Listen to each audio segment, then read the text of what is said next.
This Guy's Garage. Like and subscribe. What a shame. L'honorable député de Kelowna Lake Country. Mr. Speaker, new information was just revealed that the Prime Minister's office refused to release documents to the RCMP during their SNC-Lavalin investigation. Wow. At the Ethics Committee, MPs were in the room, the RCMP Commissioner was in the room, ready to testify on the RCMP's obstruction of justice investigation into the Prime Minister's SNC-Lavalin scandal. Then the NDP Liberal government abruptly shut down the Ethics Committee before the RCMP Commissioner could testify. After 8 years, this Prime Minister isn't worth the cost. What is the cover-up coalition hiding? The Honourable Parliamentary Secretary.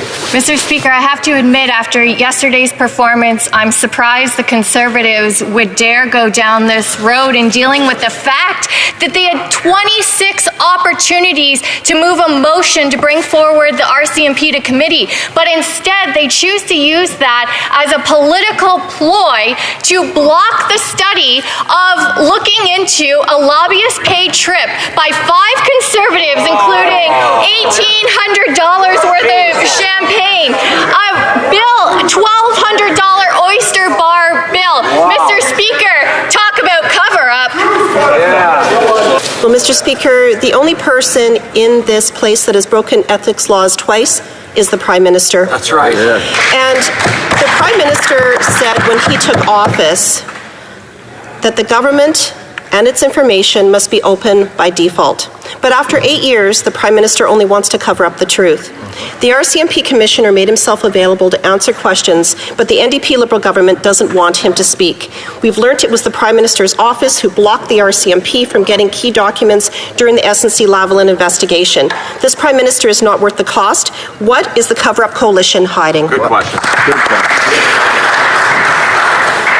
L'honorable Secrétaire parlementaire. Mr. Speaker, it's interesting to me that the Conservatives would once again talk about cover-up when it's they who are using political tactics to block the study of looking into a lobbyist-paid trip for 5 Conservative members. They yelled out, Mr. Speaker, to correct me, it was 2 lobbyist-paid trips. About the 5 MPs who had traveled to London on a very lavish trip that was sponsored by external entities.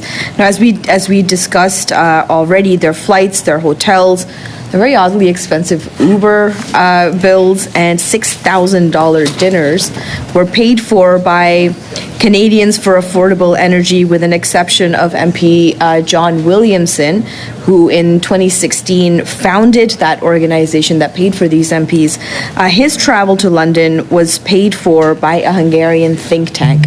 So obviously a lot of questions arise with this. Do you think that this passes the sniff test, first and foremost, in terms of, like what an MP should logically be doing and be accepting? Who are you directing? I refer that to Mr. von Finkenstein, but also Monsieur Dion, if you have any comments.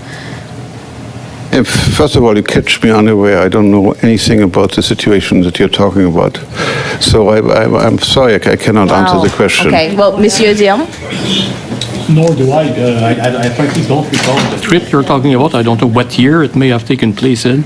It was published, I guess, in the sponsored travel list published on March 31st. It's also been quite in the media as well, so I'm actually quite surprised people of your stature and your offices would not know. I've stopped reading those articles because sponsored travel are perfectly acceptable under the code.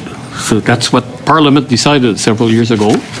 So any criticism of sponsored travel it's a waste of time, because it's declared to be perfectly acceptable in the code governing the conduct of MPs. So that's all I have to say about that.